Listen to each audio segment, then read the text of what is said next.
برے وزیر ظالموں کے مددگار اور گنہگاروں کے بھائی ہیں، اور ظالم حاکم تمام امت سے برے اور پیشوایان دین کے دشمن اور مخالف ہیں۔ جو مال مسلمانوں کی فوج کو غنیمت میں ہاتھ آئے، اس پر حکام کا جود و سخا کرنا ظلم اور فریب ہے، کیونکہ یہ لڑائی کرنے والی فوج کا حق ہے۔ زیادہ نفع دینے والا خزانہ دو چیزیں ہیں: اول، احسان جو شریف لوگوں کے حق میں کیا جائے، دوم، وہ علم جس کو اللہ تعالیٰ کے اچھے بندے پڑھاتے اور پڑھتے ہیں۔ جب تک کسی شخص کے ساتھ بات چیت نہ ہو، اسے حقیر نہ سمجھ، اور جب تک کسی شخص کا حال پوری طرح معلوم نہ ہو، اس کی نسبت بزرگی کا اعتقاد نہ رکھ۔ بے شک آگ میں یہ وصف ہے کہ اگر اس میں سے کچھ لے لی جائے تو وہ اس طرح کچھ کم نہیں ہوتی، لیکن اگر اسے ایندھن نہ ملے تو وہ بجھ جاتی ہے۔ بے شک علم کی حالت یہ ہے کہ اگر صاحب علم سے کوئی شخص علم سیکھے تو اس کا علم کچھ کم نہیں ہو جاتا، لیکن اگر اہل علم سکھانے میں بخل کریں تو علم ان کے سینوں سے بھی مٹ جاتا ہے۔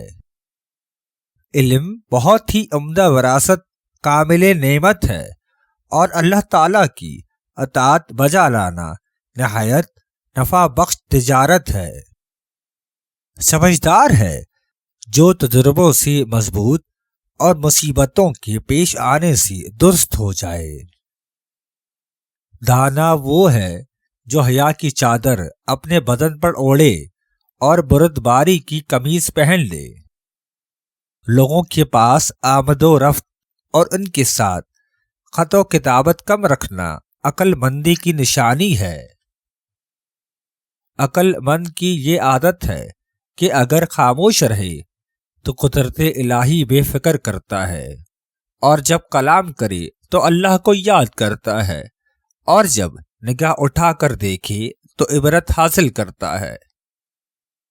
یاد رکھیے، سب سے بہتر عقل و فہم والا وہ شخص ہے جو آخرت کی اصلاح کے لیے اہتمام و کوشش میں رہے۔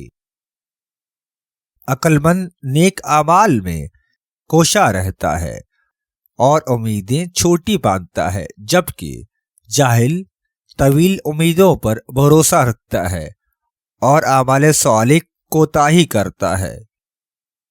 آنکھوں میں خون اتر آئے تو سمجھ جائیے کہ بہت جلد تمہیں دماغی بیماری ہونے والی ہے۔ انسان کی حالت دیکھ کر تعجب کر کہ چربی کے ساتھ دیکھتا، گوشت کے ذریعے بولتا، ہڈی کے ذریعے سنتا اور سوراخ سے سانس لیتا ہے۔ کسی کام کا پختہ ارادہ کرنے سے پہلے اس کی نسبت غور و فکر کر، اس کی طرف متوجہ ہونے سے پہلے اس کے متعلق دوست و احباب سے مشورہ کر، اور اس کی شروع کرنے سے پہلے خوب سوچ بچار کر لے۔